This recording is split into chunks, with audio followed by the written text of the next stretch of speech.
Hello, everyone. Dr. Michelini here to talk to you about finding sources for your poetry explication. And what we're talking about today is really finding secondary sources because you need two kinds of sources for this poetry explication. One is a primary source, which is your poem, the poem itself.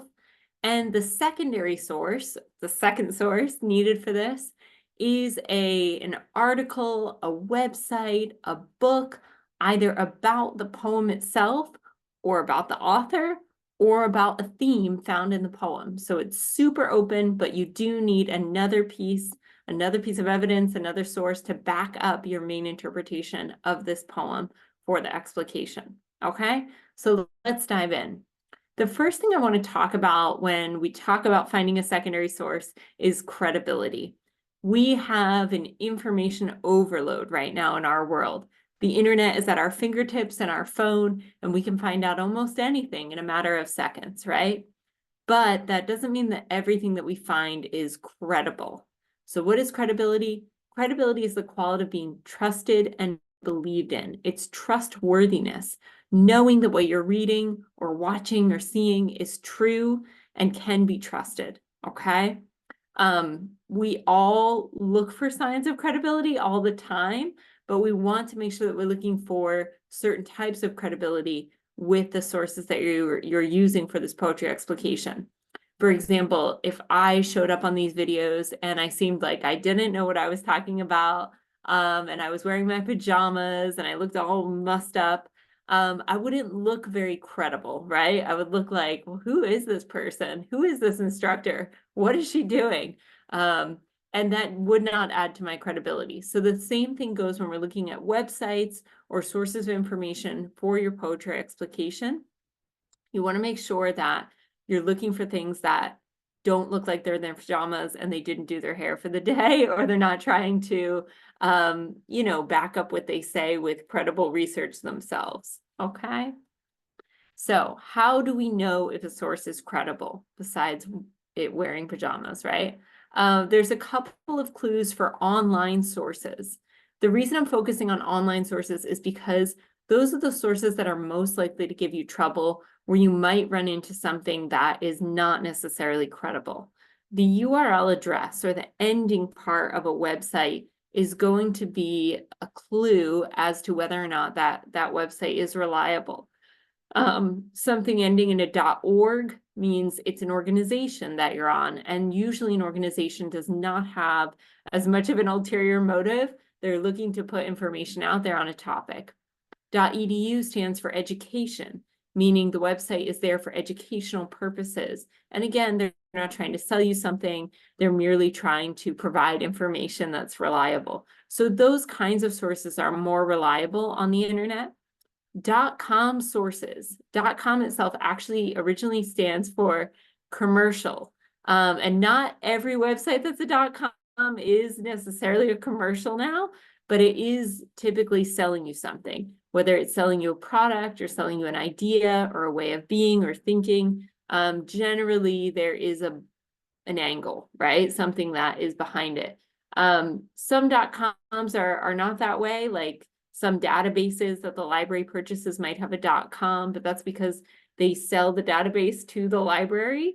But the sources in there are actually extremely reliable. So there are some exceptions for .coms, but not a lot. Most of them, if you're getting Google search results, you want to click on those .org, .edus more so than a .com.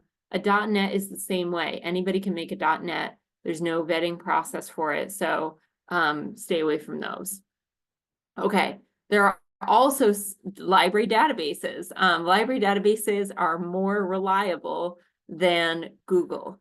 That's because they've already been vetted. Somebody's already combed through them to make sure that the information that's in those databases is reliable. Okay, so if you find it on a library database website, you know that you can count on that information to be trustworthy, and you don't have to worry about whether it's credible or not. You should also look at the date for your sources. So this might be relevant, say, if you are writing about a theme in a poem or something that comes up. For example, Mary Oliver's poem, Wild Geese, was written during her lifetime. She recently passed away. And so it's a pretty contemporary poem. It was written in the early 2000s. And Mary Oliver was gay. And so a lot of people say that she was talking about being gay in that poem and coming out and loving herself for who she is. Now, you wouldn't want to source necessarily then about being gay in 2024 because she's not with us anymore. And you wouldn't want to source about being gay in 1900 before she was born, right? But you might find a source about what it was like to be gay during her lifetime if you want to talk about that theme in the poem, okay? So just watch the date, make sure that you are aligning with what you're talking about, and the dates for each poem are on the packet, okay? And you can use any of the poems from class to dig into here. Okay, so we know to look at the date. If you are looking at a website, another clue as to whether or not it's credible is that it links to other credible sources. So most credible sources will show you where they got their sources. They have their own like works cited page in a sense. They have things to click on to show you where they got it from. Those sources look credible or reliable.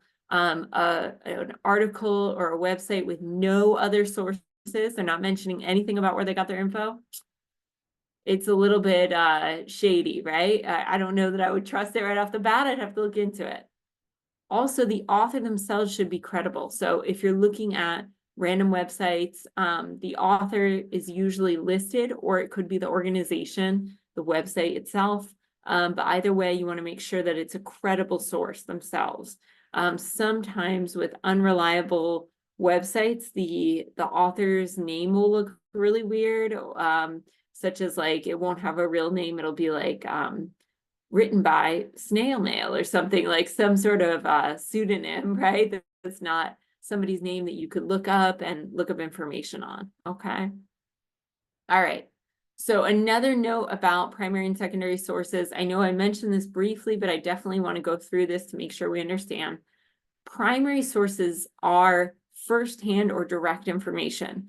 Primary sources in literature are the poems themselves, the stories themselves, okay? But a primary source is anything that's the thing itself, a photograph, a video or audio recording, letters, diaries, government documents, speeches, historical documents, art, literature, research studies, and interviews, okay? Secondary sources are sources about the primary source.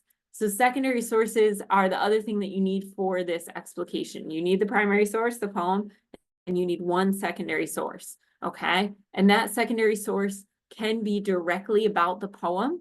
Like if you're interested in Mary Oliver's poem, Wild Geese, you can find secondary sources that talk about that poem.